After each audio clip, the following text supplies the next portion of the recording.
one thing that's happening generally in the world of music is because of the shrinkage of the market, and it's not just because everybody's stealing songs, which is a big problem, and it's not funny, it's wrong. My 14-year-old cousin Matthew, I recently said, "What's your favorite record?" He goes, "I don't know, whatever I can steal off the internet." So when I got done punching him, that's so there is that. But you know what? That's a young kid. But you also have the teenage, the 14 to 25 age group, the target for records.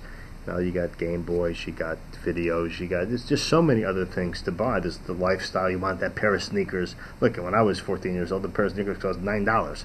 Now they cost $90. So it's the amount of money that parents have to spend on the discretionary entertainment dollar is stretched.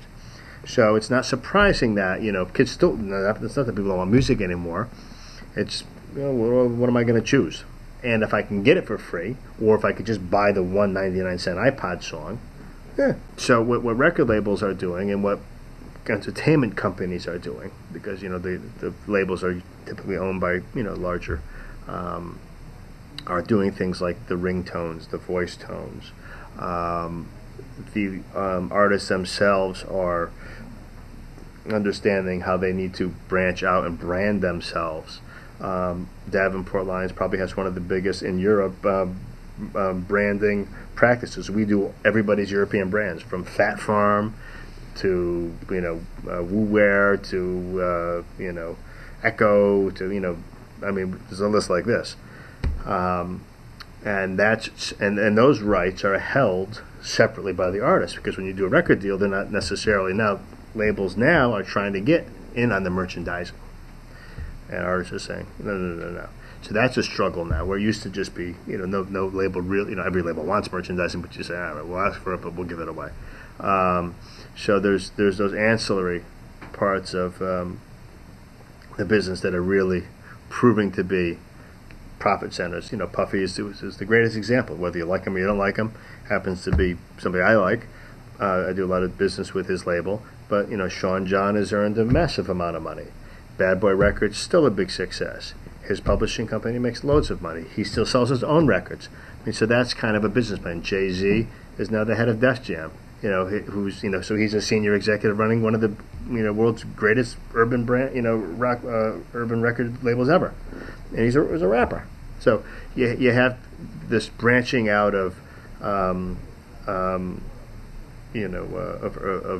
revenue streams and a real focus and real. It's no longer something novel to do. It's essential. You asked about other deals like publishing deals and so forth.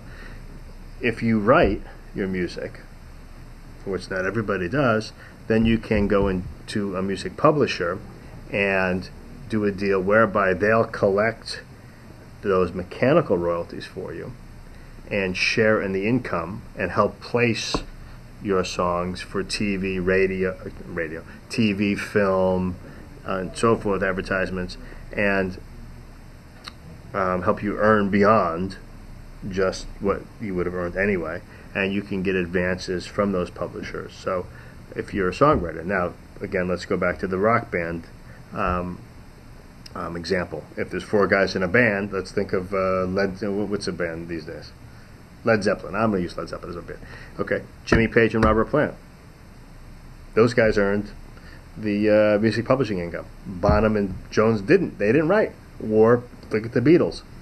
Lennon McCartney. How many songs did George write? Ringo, I think he had Octopus's Garden, and that was it. I love Ringo though. But so the people, the band members who write are really the only ones who have earnings in the music publishing world. So, it's not. Again, there's a lot of ideas out there that people think they have, or that they do have, that just aren't based in the full breadth of knowledge. So Songwriters are really the only ones that have the ability to earn from music publishing.